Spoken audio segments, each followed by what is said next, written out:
All right, so this is how we're going to start off the stream. We're going to start off by putting the PlayStation community on Fraud Watch. Now, for those unaware, Xbox over the past few months have revealed their latest game plan to stay in the good graces of gamers is they're going to start bringing more of their exclusives over to the PlayStation side, making a lot of Xbox people who fight the console war. First of all, if you fight the console war, you're an idiot. But making more Xbox people who fight the console war feel like they're being left out by Phil Spencer. What's the point of owning an Xbox if all the games are coming to PlayStation and PC is what a lot of them feel like. And to that I say, you should have never had an allegiance to a corporation because they're never going to have an allegiance to you. That fell on deaf ears. But we're not here to talk about the Xbox crowd. We're here to talk about the PlayStation community and how much of frauds they are. For those unaware, one of the agendas that I push on this stream is that PlayStation niggas don't buy games unless they're Xbox games. They love to sit. Super chat. I'm going to Snapchat Sonic my intrusive thoughts. Shout out to Darth Misogyny with the $5 super chat. Wikipedia low-key spoiled all. Yo, chill. No spoilers. Yeah, PlayStation niggas don't buy games unless they're Xbox games. A really weird conundrum, but just further proof that the console war is not real. And today I have more evidence for you guys. The PlayStation niggas, the Sony ponies, they love to sit on the internet and talk about how Final Fantasy VII is the greatest RPG of all time. But when Final Fantasy VII Rebirth came out, outside of the opening month, nobody bought that shit. Astrobot, one of my favorite games of last year. It won Game of the Year. A lot of you Sony ponies didn't buy it. Rise of Ronin, a cool action game. Wasn't even in the, I think it was number 10 the month it came out. And after that, it fell off the charts. Right. Put Astrobot on PC. Right, put Astrobot on PC so the developers can recoup their money. The point I'm trying to make to y'all is outside of Grand Theft Auto, NBA 2K, Madden, Fortnite, FIFA, college football, and the MVP bundle, which is Madden and college football combined, PlayStation niggas don't buy games. They love to sit on the internet and talk about Spider-Man 2 should have won Game of the Year, this, that, and the third. But the data says that you guys do not buy the exclusives that you claim you love. Except for The Last of Us. That's why they keep remastering that shit. And ladies and gentlemen, I know it gets on some of y'all nerves because you guys are corporate cocksuckers. But I'm here to sadly report we have more data to suggest that PlayStation niggas' favorite games are Xbox games. According to reports, Forza Horizon 5 has sold 2 million units on the PlayStation 5 in the first month alone. This might end up being one of the best-selling games on PlayStation in Xbox game. You guys are fucking frauds. This is why I keep trying to tell y'all I get these jokes off. But understand there's truth to these jokes. The console war is not real. Stop participating in corporate cocksucking, because the more you suck off the corporations, the more we get these Jeff Bezos, Lex Luthor type, Andrew Wilson crazy ass niggas at the top who nickel and dime, who make fun of you, who release statements saying, oh, we don't need to make sure the next BioWare game is good because RPG nerds are going to buy whatever the fuck we make anyway. This is how they're talking about us.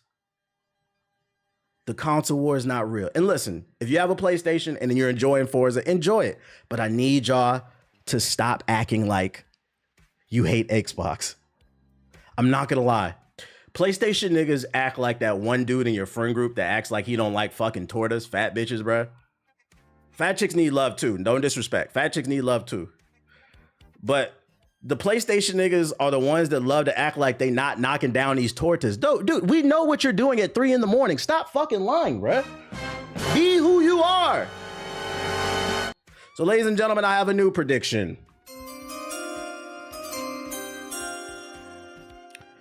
If Forza 5 sold 2 million copies in the first month of being on the PlayStation 5, when Gears of War comes out to the PS5, it's doing at least 3 million in the first month, maybe 5 million in the first year.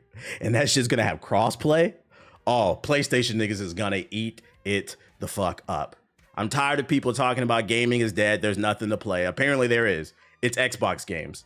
So next time you see a Sony pony on the internet talking shit about the Xbox, say, why are you doing that? Why are you riding so hard for Sony? You guys love Xbox.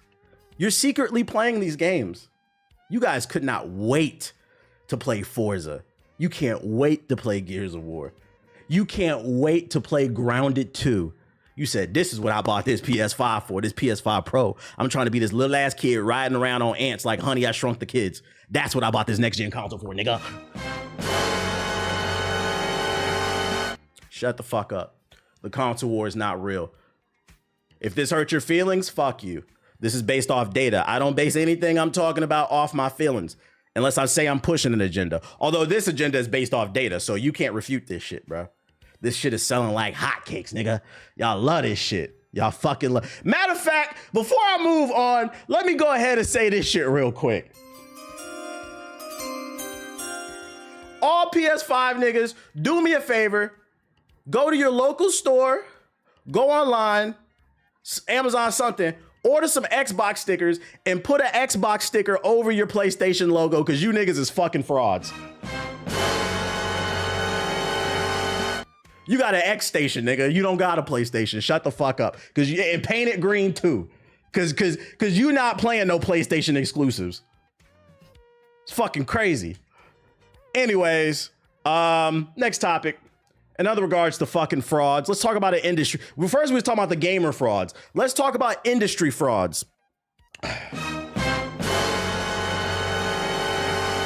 I'm watching you from my X station right now. Hey, I respect that you already calling it the X station. I respect that.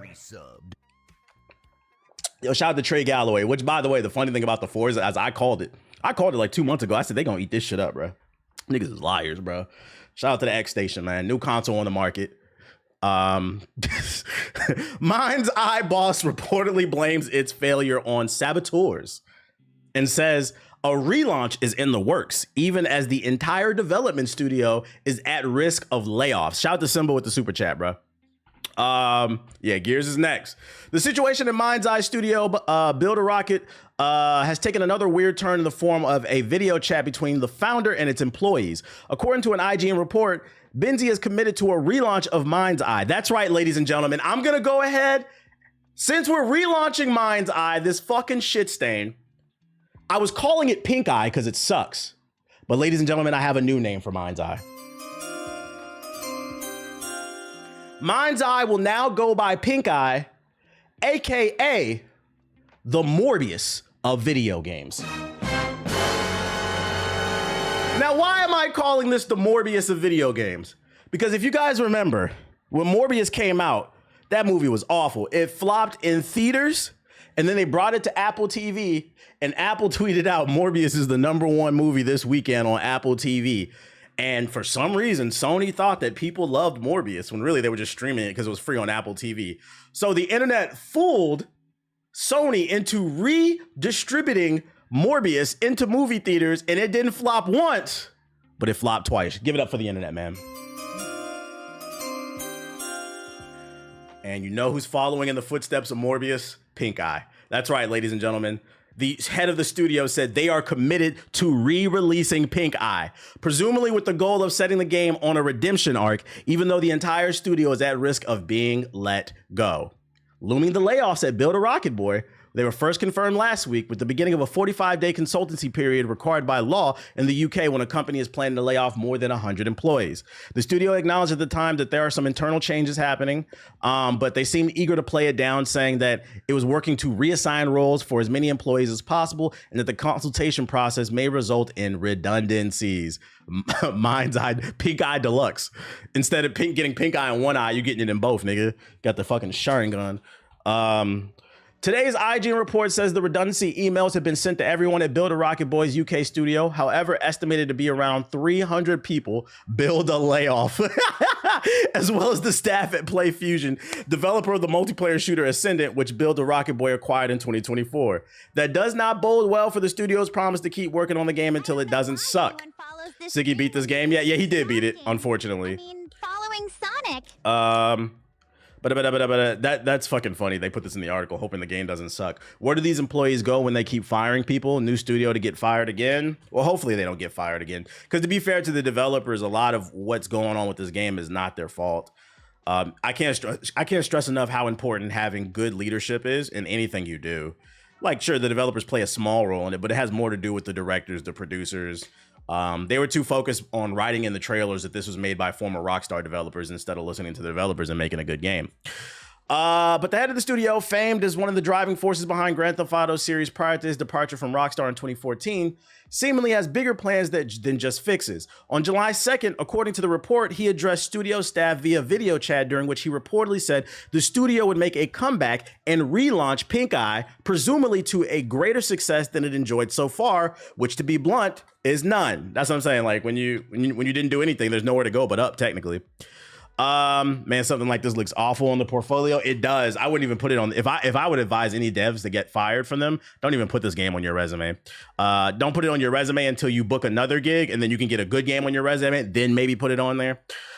He also blamed at least some of the troubles with the game and the studio on, and I'm quoting IGN here by saying, internal and external saboteurs, among other things. That's right, ladies and gentlemen. The head of Build a Layoff, the studio behind Pink Eye, is claiming the reason this game failed wasn't due to poor leadership, due to a lack of polish and just a shitty game. He's saying Sam Fisher snuck into the studio, hacked into their computers with his little green goggles, and saboteured everything.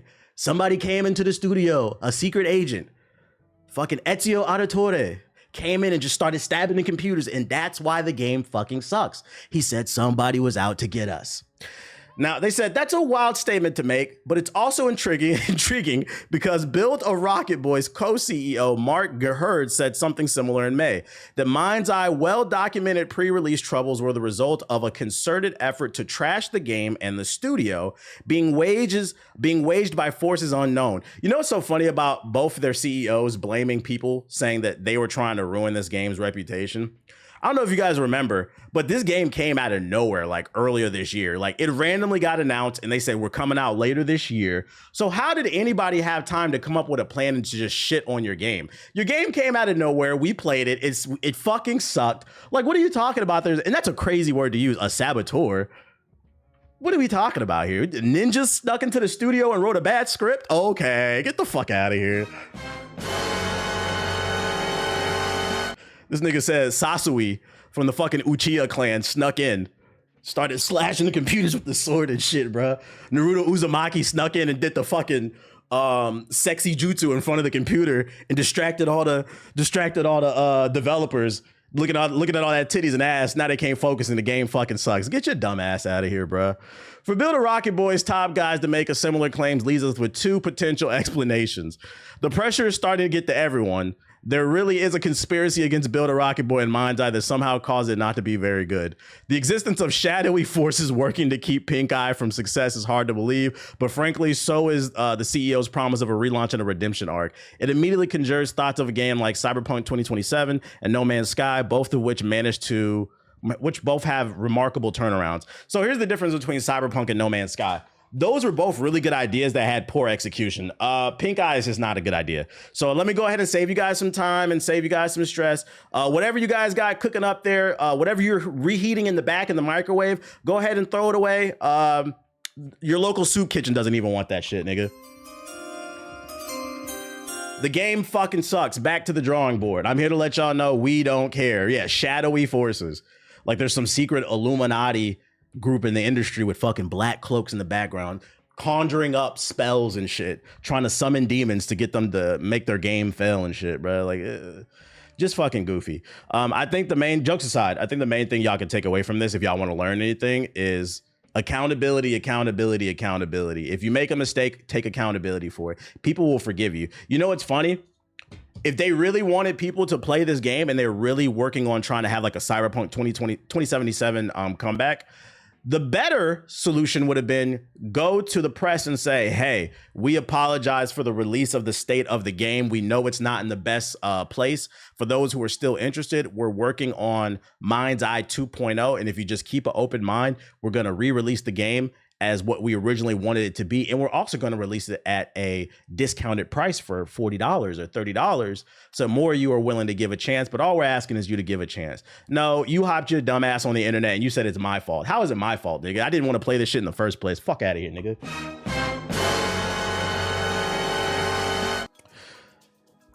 So this is the problem with capitalism. We have another bad capitalism story. Subnautica 2, if you were looking forward to the game, we got some drama surrounding the survival ocean game Subnautica 2. Krafton, the multi-billion dollar, and I repeat, multi-billion dollar publishing studio, recently made headlines by announcing a surprise change in leadership at Unknown Worlds, the developers behind Subnautica, citing a lack of focus on the development of Subnautica 2 as the core reason behind the abrupt dismissals. Krafton acquired Unknown Worlds back in 2021 with the initial promise of releasing Subnautica 2 in early access by 2024. Since then, however, the game has seen several delays. On July 2nd, Krafton announced Unknown Worlds co-founders were being fired effective immediately. The three executives, Ted Gill, Charlie Cleveland, and Max McGuire, were replaced by Steven Papalopoulos. I don't know how to say that. Nigga, your name is Papalopoulos. As the CEO, best known for his work on the Callisto Protocol. Oh, man, I got a new prediction, chat. I don't know, man. I don't know about this game, dude. You know, this is crazy. Instead of putting them on probation, or if you wanted to fire them, bringing in a new CEO for the company that has a proven track record, these niggas fired the group of people that made the original, because I didn't play this game. I'm not into these survival games like that. But one thing I do know is people do love Subnautica. It has a community. This was a successful game on Steam. You fired the people who created the successful franchise, and you brought in a nigga who got fired off his old game, Dead Space, did a remake called the Callisto Protocol based off the original game that's worse than the original game and is one of the worst games of last fucking year. Give it up for this company, guys.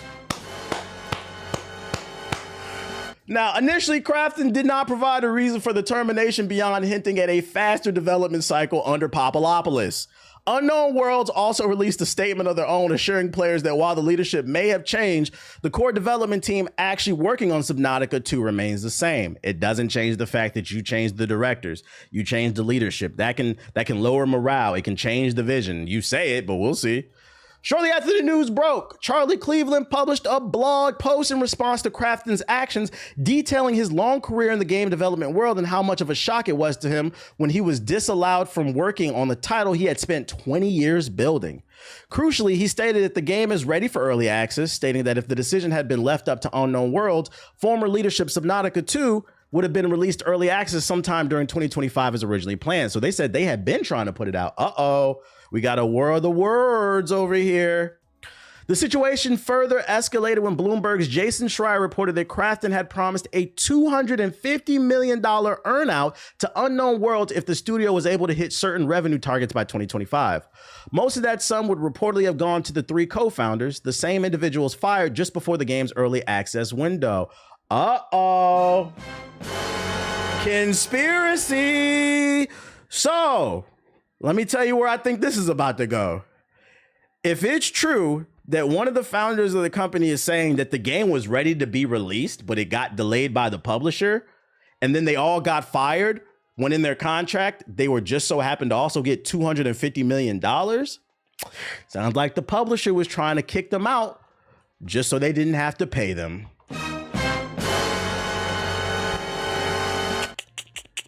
That's a shame. Where was I at? Most of the sum would reportedly have gone to the three co-founders, the same individuals found earlier.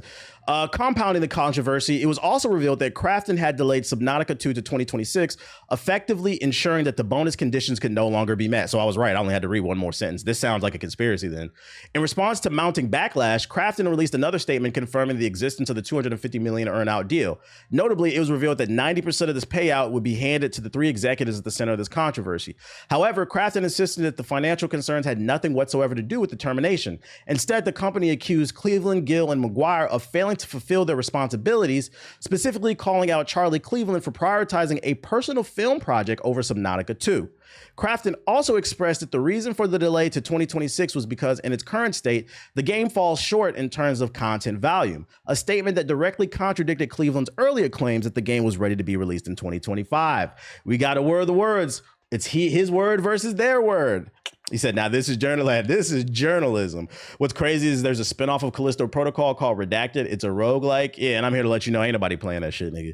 In retaliation, Cleveland published another blog post announcing, shout out to you for the follow, for the former Unknown Worlds co-founders, where they're preparing to file a lawsuit against the publisher. While the exact nature of the lawsuit remains unclear, most signs point to defamation or unlawful termination claims.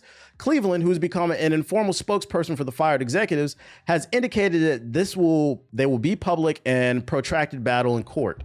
The initial community reaction has been overwhelmingly in favor of Unknown Worlds' former leadership. Many fans believe Krafton's decision to terminate the co-founders just before the early access launch was a calculated move to avoid a massive payout. They didn't want to pay him. That's what I think too. Others, however, are taking the wait and see approach, as the extremely direct accusatory nature of Krafton's statement hasn't received an adequate rebuttal from the opposing side. Additionally, a leaked development document recently surfaced on Reddit from unverified sources, which points to Subnautica 2 being in an unfinished state, further complicating matters. If true, this would lend a lot of credence to Krafton's versions of events. As the lawsuit proceeds, more facts surrounding this controversy are expected to surface, potentially offering fans a clearer picture of what's happening behind the scenes. I wouldn't be surprised if there's some truth on both sides. Like, what they're saying is they were supposed to get a payout and the game was in a good enough state to release in early access because it's early access. But maybe Krafton wanted more content. It wasn't to their standards, what they wanted to see. And maybe dude was working on a side project. Maybe he was working on a film. But to that, I say, if that's true, maybe there was a little bit of truth on both sides. If that is the case and it's not just something straight up nefarious where they didn't want to pay them, why not sit them aside and be like, hey, I need you to focus on X, Y, and Z instead of just straight up firing them out of nowhere and creating all this drama. Because what I will say is right now, we don't know the 100% truth. And I would imagine most people who love Subnautica are going to side with the people who created the game, not the multi-billion-dollar publisher. Because right now, guys, billionaires do not have the best reputation. They're known for being cold-hearted and just firing people and taking as much profit as possible. So I'm going to give the edge to the developers, but I'm not going to say there won't be 100% truth until we see how this plays out. I'll just say it's not a good look for Krafton. We'll see how this one plays out. This is going to be interesting. But right now, I would say if you were interested in this game, you might want to take a step back before it releases and you decide to spend money on it. Because if it turns out that this billionaire company did them dirty, I wouldn't support this game. You got to stick it to them, bro. The truth is always in the middle. It usually is, and that's why I said we got to see how it plays out. But I'm gonna give the edge to the developers. The film was a small comedy skit film thing, and that's what I'm saying. Like, maybe he was working on a film, but if it was like a small little skit thing and it wasn't eating up all their time, why is that any of their fucking business, bro? They said the game was in a working state and it was ready to be released in early access. The game doesn't need to be finished if it's released in early access. So we're gonna be keeping an eye on this case, man. Look at what the situation with Kojima shows you how a game looks without impacting the game. What's the name? Konami did do Kojima dirty. Yo, shout out to the King Ricky. I wouldn't trust none of these damn publishers, especially a multi-billion-dollar. You mean to tell me a multi-billion-dollar company isn't trying to keep $200 million in their pocket? Come on, you know these motherfuckers is greedy. We'll see how that one plays out. Next, just a rumor. Take it with a grain of salt, but we got some rumors on the timeline about Intergalactic: The Heretic Prophet. This is the new game coming from Naughty Dog, that new space game with the bald-headed chick. She also appears in the Last of Us TV show, actually. According to rumors, the launch window is said to be late 2026, so probably fall of 2026. The game is said to be The Last of Us Part 2 meets Dark Souls. I have to see what that looks like, if that's actually true. I hope it's more Dark Souls than The Last of Us, because I'm not gonna lie, if it's more Last of Us than Dark Souls, that's gonna piss me the fuck off. Because I told y'all, this company, in my opinion, Naughty Dog, is on the clock for me. They've been making the same game for almost 20 years, and a lot of people thought I was hating when I said this 5 years ago for the first time, but I feel like people are starting to come to my side and realize they've been making the same game for the last 15 years, and I would hate for a new IP to be the same fucking game, aka Uncharted and The Last of Us, but it's in space. Come on, guys. I want to see you guys are capable. You can do it. This is the company that made Jak and Daxter. For those of you unaware, Jak and Daxter was the first game on the PlayStation 2 that had no fucking loading screens. It was a seamless open world. So don't tell me Naughty Dog is not capable. I get on their ass because they are capable of innovating and pushing boundaries. I'm tired of Uncharted, Uncharted 2, Uncharted 3, Uncharted 4, Uncharted on the fucking PS Vita. The Last of Us Remastered. The Last of Us Remastered again for the PS5. The Last of Us 2, The Last of Us Remastered, the new Last of Us bundle, The Last of Us Season 1, The Last of Us Season 2, and they've already confirmed Season 3 and 4. I'm sick of it. I'm glad people are starting to wake up. I'm fucking sick of it. This shit better not be The Last of Us in space, or we're gonna flame them the fuck up, bro. Like, oh, how the mighty have fallen. Oh, how the mighty have fallen. But that being said, it's all a rumor. It doesn't mean any of this is true. I'm just acting like it's true. If it is, I hope it's more Dark Souls than The Last of Us, because then that could be an interesting combination. Because to be fair, one of my favorite games in recent memory was Remnant 2, which is basically, it's a looter shooter that meets like Elden Ring, Dark Souls mechanics, but it has some of the most interesting, intricate, engaging boss fights with the co-op. If it's leaning towards that Remnant 2 with the awesome setups, the customization of Fire Story, engaging combat, it could be something good. So I'm trying to be fair. It could be something good. But if it leans more towards The Last of Us Part 2, oh my fucking God, no. We'll see. Other stuff. Has big areas with layers of travel. What up, Homeless? Contains planet side travel with glider, parkour, and faith anchors where you can fast travel. So there'll be a lot of exploration is what they're claiming. The gameplay is said to be similar to God of War 2018. I don't know what that means. Maybe like over the shoulder camera, third person, which would make sense. That's every fucking Sony exclusive. Yeah, platforming. I like that. You could piece together parts of the story by finding items, collecting journal entries, and exploring. Yeah, but I hope most of the story is told through cutscenes. I do not want no environmental storytelling. No, thank you. Neil Druckmann's script is said to be heavy. There's a lot of different ways that could be interpreted. I don't know what that means. Lighting engine is insane, meaning you probably need a PS5 Pro. It's not coming to PS4 as well.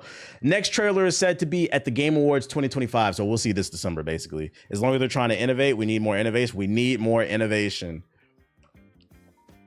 That being said, take it all with a grain of salt. None of this is confirmed. I'm not too familiar with this creator. It's just something I saw on the For You page and I wanted to bring up because it was at least fun to chat about. Take it all with a grain of salt, guys. How many hours do you think this game will be, to be honest? At least 20 hours if we're basing it off previous Naughty Dog games. At least 30 hours probably. The sooner the big console companies let people upgrade consoles, the sooner gaming can innovate. Well, just get a PC. They're never going to do that because of the beauty of console is the convenience. The moment you start, I'm not saying I'm opposed to it, but the moment you start integrating things like upgrading you can upgrade the hard drive. And look how many niggas still don't know how to do that. But the moment you integrate how to upgrade your CPU, your GPU, your RAM and stuff like that, that also creates problems for developers. One of the things that's really cool about consoles is when you're a developer, you know exactly what the specs are on the PlayStation and Xbox. So it creates, every Xbox and PlayStation is exactly the same. So you know how to optimize for it. What makes PC optimization hard is no two configurations are the same.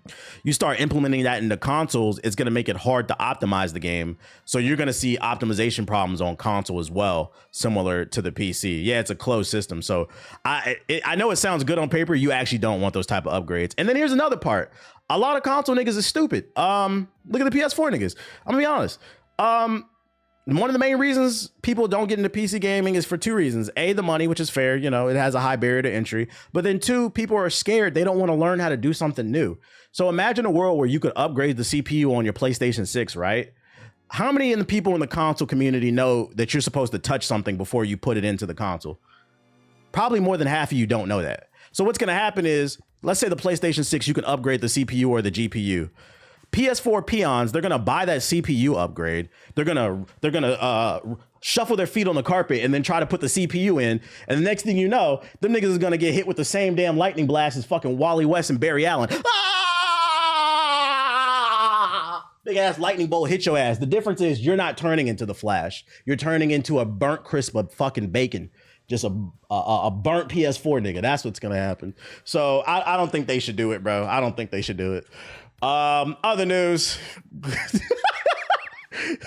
Ground myself. The fuck you mean, bro? I just want to play 2K. Exactly.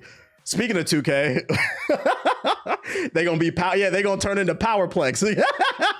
It's called grounding, but yeah, you gotta hold the plastic. I know it's dickhead shit, but I'm being honest. I'm not talking about people who watch the stream, because people who watch the stream, y'all probably know that. Whether you PC or console game, you probably know that. But how many of your homies who only play 2K, Madden, GTA, do you think they know what grounding is? You really think that? Them niggas gonna try to force a GPU into that bitch and break it in half. Like, the beauty of consoles is the simplicity. So let them have it, man. Let them have it. Niggas gonna be real life Static Shock. This nigga, I was looking for a PS6. I turned into a damn Bang Baby. Speaking of PlayStation, not PlayStation. Speaking of 2K news though. People found the description online, and 2K's gameplay for 2K26 is described as feel more connected to every dribble and crossover with revamped size ups and experience fast-paced dynamic moving with all new pro play features. They have revamped size ups, it's fast-paced and dynamic moving. So a lot of people are excited. They're saying this is going to be like 2K16, but to that I say, I swear to God, they say this every year. More animations is going to be more fast and more fluid. Until we actually see the gameplay, I wouldn't get too excited about this shit, but you know. For those that wanted to know, there's that. This man's a treasure to the gaming community. I try to be. I appreciate it. Yeah, 2K says the same thing every year. We got a new trailer. Ken is coming to Fatal Fury. Fatal Fury, City of Wolves. Speaking of dead games. Oh, damn, my button.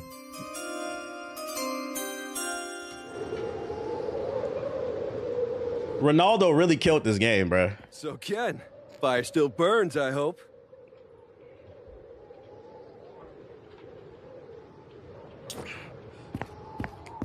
Yeah, shout out to Ricky. This man in the chat said, I brought my stock in EA and Take-Two. I'm tired of trying to wake my brothers up. You know, it's funny. I said the same exact thing on the podcast that we recorded yesterday. Because Ethos was like, I need to learn how to short because these niggas is not listening. I said, come on over to the dark side, Ethos in the podcast. I said, I got money in Nintendo. I got money in fucking EA. These niggas don't listen. Don't get me wrong. I'm gonna preach the good word on stream. And if niggas start listening and they profits going down, I'm gonna sell my shares. Don't get it wrong. But as long as niggas is not listening, I'm gonna make money off you dumbass niggas. This is not financial advice, by the way. But welcome to the dark side. Extra hot, just like we said.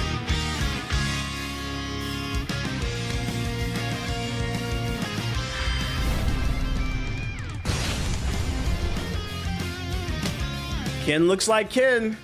But don't say I didn't warn you. Twitter need to fix their damn video player, bro. This shit ashy. 720p, that's all you got. And it froze. Look at this shit, bro. I'll just watch Maximilian play.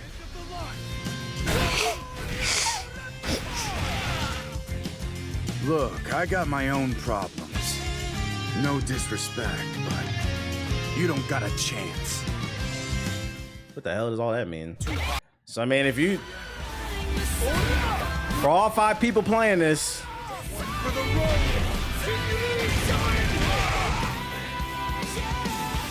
Fatal Fury. Elon got all that money and ain't doing nothing but retweeting AI. That's what I'm saying. They still ain't picked this. If they really want to compete with other small social media platforms, they need to upgrade the video player so it's compatible with fucking YouTube. This man on Twitter talking about Mecha Hitler. You need a Mecha upgrade to this fucking video player. This shit is ashy.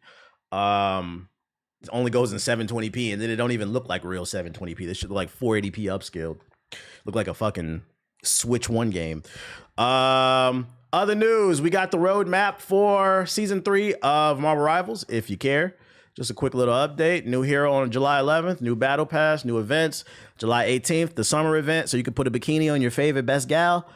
The 25th, so new skins for the new, in celebration of the new Fantastic Four film, new team up, new skin for Magic on the August 1st, as well as Black Panther. And then, August 8th, that's my birthday. Friendly reminder, make sure to drop some subs. Yo, shout out to Ace the Phenom. So that's your roadmap if you care. They are dropping plenty of content. Who's excited for season 3? Woo! Next.